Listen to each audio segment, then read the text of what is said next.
आज है हमारे पास लेटेस्टली लॉन्च दो smartphone Moto S40 Neo versus Vivo T2 Pro 5G। Vivo वाला 22,000 का है, वहीं Motorola वाला 21,000 का मिलता है। तो इन दोनों के बीच में एक तगड़ा कंपटीशन है और इसी कंपटीशन को एकदम क्लियर कट व्यू देने के लिए हम आए हैं। तो डिजाइन से स्टार्ट करते हैं। दोनों ही फोनों का लुक एंड फील बहुत ही ज्यादा अट्रैक्टिव है, लेकिन मैं इसमें से पर्सनली मोटो वाले को चूज करूंगा क्योंकि यहाँ पे ये जो वीगन लेदर है, एट द सेम टाइम इसका जो स्लिपरी ग्लास है वो इतना ज्यादा कॉन्फिडेंस नहीं देता और थोड़ा सा बड़ा फील होता है मोटोरोला के कंपेयर में। और डेफिनेटली इसकी डायमेंशन भी थोड़ी सी ज्यादा है, जिसकी वजह से ये होल्ड करने में थोड़ा बड़ा फील होता है। ये वाला आप सिंगल हैंडेड यूज कर सकते हो, बस आपकी हाइट 6 फुट होनी चाहिए, हाथ बड़े होने चाहिए। और गर्मियों में अगर आपके हाथों में स्वेट वगैरह आता रहता है तो इसमें प्रॉब्लम हो सकती है, यहाँ पे ये थोड़ा और ज्यादा स्लिपरी हो जाएगा, लेकिन इसमें ग्रिप बनी रहेगी because of this vegan leather. और जब से मोटोरोला वालों ने ये पेंटोन कलर को इंट्रोड्यूस किया है, डेफिनेटली भाई ये बहुत ही ज्यादा अट्रैक्टिव लगता है। और ये मेरा पर्सनल ओपिनियन भी हो सकता है, तो टीम वालों के सामने चलते हैं, उनसे पूछते हैं कि कौन सा फोन उनको ज्यादा बेटर लगता है। इन दोनों फोनों में से कोई एक फोन चूज कर जरा।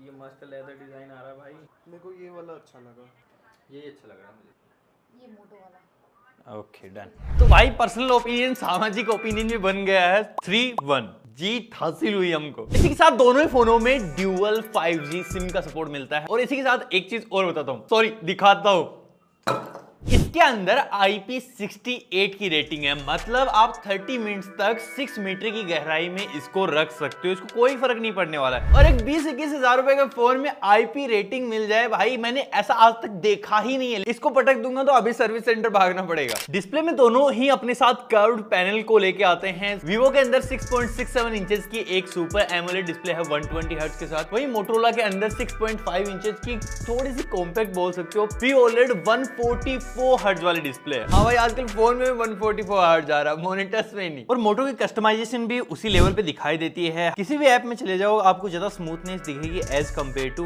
Vivo। बाकी कंटेंट देखने का मजा दोनों डिस्प्ले में बहुत कमाल का आता है। मोटो में थोड़े पंचियर कलर दिखते हैं, जिन लोगों को कलर ज्यादा पसंद है उनको डेफिनेटली पसंद आने वाली है। वहीं Vivo जो है वो नेचुरल रखने की कोशिश करता है। बाकी बेजल्स दोनों के ही काफी कम है, साइड व्यूइंग एंगल दोनों के ही बहुत अच्छे हैं और डिस्प्ले पैनल दोनों के ही बहुत अच्छे लगे। और अगर आप बहुत ज्यादा मल्टीमीडिया कंज्यूम करते हो, बहुत ज्यादा मूवीज वगैरह गाने वगैरह सुनते हो, तो आपको एक बहुत बड़ा डिफरेंस फील होगा। Vivo के अंदर सिंगल स्पीकर मिलता है, वहीं Motorola के अंदर ड्यूअल स्टेरियो स्पीकर्स आते हैं विद डोल्बी एटमॉस। और ये बड़े बड़े नाम शायद आपको इतने ज्यादा समझ ना आए, तो सिंपली इसका प्रैक्टिकल करके दिखाता हूं।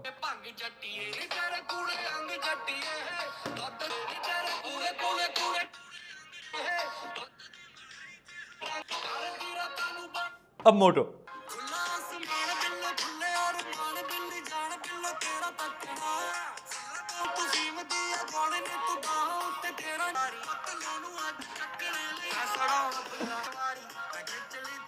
बी फ्रैंक, सिंगल स्पीकर के हिसाब से ये लाउड है, लेकिन ड्यूअल स्टीरियो स्पीकर्स का मजा ही थोड़ा अलग होता है। वो ऐसा लगता है कि पूरे डिवाइस में से आवाज आ रही है। वहीं बात करें परफॉर्मेंस की, तो Vivo के अंदर आपको मिलता है Dimensity 7200 और मोटो के अंदर है 7030। दोनों मीडियाटेक के प्रोसेसर्स पे आते हैं। बाकी हमने इन डेप्थ टेस्टिंग के लिए दोनों में ही बहुत सारे टेस्ट रन करे हैं। अंततः बेंचमार्क स्कोर इसका ज्यादा निकल के आया है 5,28,000, वहीं इसका लगभग 5 लाख निकल के आता है। बाकी भी टेस्ट के रिजल्ट देख के आप आराम से इनको जज कर सकते हो। बाकी हमने दोनों में ही गेमिंग भी करी है, जिसके अंदर स्मूथ में एक्सट्रीम का ऑप्शन मिल जाता है, और नॉर्मल आप खेलोगे तो HDR अल्ट्रा में आप दोनों में ही खेल सकते हो। दोनों में सिमिलर सेटिंग्स मिलती हैं, बिल्कुल थोड़ा सा भी डिफरेंस नहीं है, और जब आप खेलने बैठोगे तो भी सेम एक्सपीरियंस ही मिलने वाला है। और अंततः बेंचमार्क स्कोर देख के आपको लग रहा होगा कि भाई नहीं Vivo वाला ज्यादा फास्ट होगा, तो इसको ना आपको सामने डेमोन्स्ट्रेट करके दिखाता हूं। दोनों के सबसे पहले बैकग्राउंड ऐप जितने भी हैं वो क्लियर कर देते हैं और फिर 1 by 1 एप्लीकेशंस को खोलेंगे।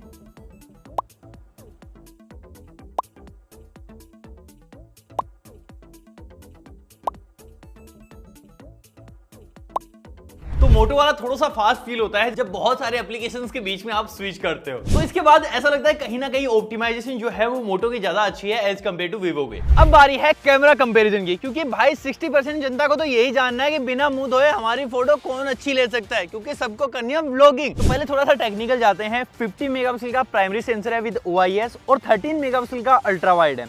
अब ये जो अल्ट्रा वाइड है ये ही डेप्थ सेंसर का भी काम करता है और मैक्रो सेंसर का भी काम करता है। आगे आगे देखो मैं दिखाता हूँ आपको। और ये वाला 64 मेगापिक्सल का प्राइमरी सेंसर है और 2 मेगापिक्सल का डेप्थ सेंसर है। ना तो इसमें अल्ट्रा वाइड है और ना ही इसके अंदर मैक्रो सेंसर है। लेकिन इसके अंदर नॉर्मल फ्लैश लाइट नहीं है, इसके अंदर ये ओरा लाइट है। दोनों ही फोनों के अंदर एक चीज अच्छी है कि तीसरा कैमरा या चौथा कैमरा दिखाने के चक्कर में 2-2 मेगापिक्सल के और कैमराज नहीं चिपकाए, जो एक्चुअली में हमारे किसी काम के नहीं है। बाकी दोनों ही फोनों से हमने साइड बाय साइड बहुत सारी फोटोज ली हैं। अगर कैमरा बिहेवियर की बात की जाए तो वीवो थोड़ी सी नेचुरल फोटोज ज्यादा देता है, और जैसे आप सेल्फी की तरफ आओगे तो ये बहुत ही ज्यादा ऐसी फोटोज देता है जो रियल नहीं लगती हैं। At the same time Motorola की फोटोज जो हैं वो ज्यादा कलर्स प्रोड्यूस करती हैं, जिसको आप डायरेक्टली सोशल मीडिया पे पोस्ट कर सकते हो, और सेल्फी में भी इतना ज्यादा अननेचुरल नहीं लगता है। लेकिन मोटोरोला के बैक कैमरा में थोड़ी सी पिंकिश टोन है। बाकी मोटोरोला के अंदर रिसेंटली एक अपडेट पुश किया है इन्होंने, तो वो गूगल AI इनहांस से आपको ज्यादा अच्छी फोटो क्वालिटी प्रोड्यूस करके देता है। Let me explain. सामने मैं रखता हूँ दोनों ही फोनों को, और दोनों ही 1x पे हैं, दोनों ही क्लिक कर ली। इसमें एक अल्ट्रा वाइड में क्लिक कर लेता हूँ, इसमें अल्ट्रा वाइड है नहीं तो नॉर्मल फोटो क्लिक कर लेने का। और अब फोटो का हाल देखो, यहाँ पे आपको ज्यादा कलर्स दिखाई दे रहे हैं, मोटोरोला के अंदर ज्यादा डिटेल्स दिखाई दे रही हैं, और जब आप जूम करोगे तभी आपको सेम सीनेरियो देखने को मिलेगा।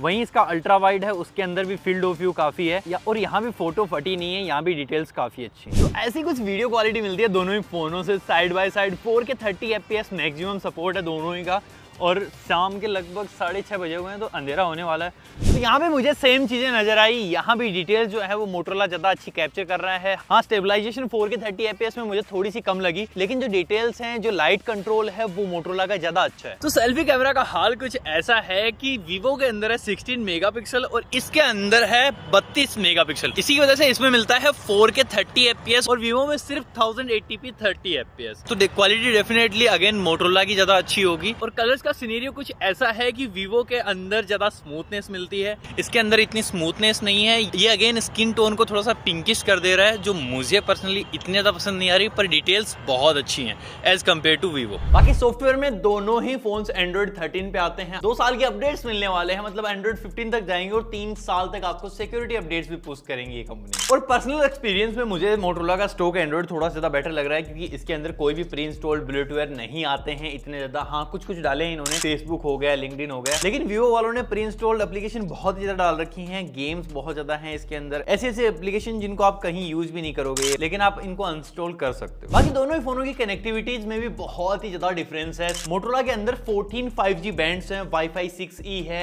NFC है, ब्लूटूथ वर्जन 5.4 है। बाकी वीवो के अंदर 10 5G के बैंड्स हैं, ब्लूटूथ वर्जन 5.3 है, NFC भी है, और साथ ही में वाईफाई 6 है। इसके अंदर 6E है जो फास्ट है एज कम्पेयर टू 6। और हमारे काम ये नंबर्स तब आते हैं जब वो स्पीड ज्यादा गेन करें। तो साइड बाय साइड दोनों को सेम वाईफाई से कनेक्ट करके रखते हैं, फिर देखते हैं कौन सा स्पीड ज्यादा गेन करता है। बाकी दोनों ही फोनों की आत्मा की बात करें, मतलब बैटरी की, तो 5000 mAh की बैटरी लेके आता है मोटोरोला, और वहीं वीवो लेके आता है अपने साथ 4600 mAh की बैटरी, और इसके अंदर 66 वोट की चार्जिंग ब्रिक है और इसके अंदर 68 वोट की चार्जिंग ब्रिक है। दोनों के वेट में भी ज्यादा डिफरेंस नहीं है, फिर भी मोटोरोला ने काफी अच्छे से मैनेज किया है। हाँ, थोड़ा सा मोटा फील होता है मोटोरोला वाला वीवो के कंपेयर में, लेकिन वीवो वाला बड़ा और लंबा भी है एज कम्पेयर टू मोटो। बाकी दोनों ही फोन आराम से 1 दिन का बैटरी बैकअप निकाल देते हैं। मोटोरोला वाला आपको रात को भी चार्ज लगाने की जरूरत नहीं है, मतलब देर रात को लगाओगे तो चलेगा। और अब बात करते हैं कंक्लूजन की, कौन सा फोन आपको लेना चाहिए। इस सेल में दोनों के प्राइजेस काफी कम है। मोटोरोला वाला 1000 रुपए और सस्ता आपको देखने को मिलता है, मतलब 1000 रुपए की बजट, और साथ में मिलता क्या है, IP68 ratings, dual stereo speakers with Dolby Atmos, stock Android, और इसी के साथ साथ 144 हर्ट्ज की हायर रिफ्रेश रेट, साथ में अल्ट्रा वाइड कैमरा भी है जो मैक्रो का भी काम कर लेता है, और साथ ही में सेल्फी में 4K वीडियो रिकॉर्डिंग का ऑप्शन मिलता है। और ये इतनी जो चीजें बताई हैं उनमें से एक भी वीवो के अंदर नहीं है। बाकी सारी चीजें ऑलमोस्ट सिमिलर मिलती हैं। तो डेफिनेटली आप अपना रुझान बना सकते हो कि कौन सा फोन आपके लिए ज्यादा बेटर रहेगा। Definitely specs, features, look wise मैं मोटोरोला को प्रीफर करूंगा, और मैंने सारी चीजें आपके सामने डेमोन्स्ट्रेट करके बता दी। बाकी आप मुझे नीचे लिख के बताओ कि आपको इन दोनों में से किसका डिजाइन ज्यादा बेटर लगता है। बाकी लाइक शेयर सब्सक्राइब कर देना। मैं मिलता हूं आपसे अगले वाले वीडियो में, तब तक के लिए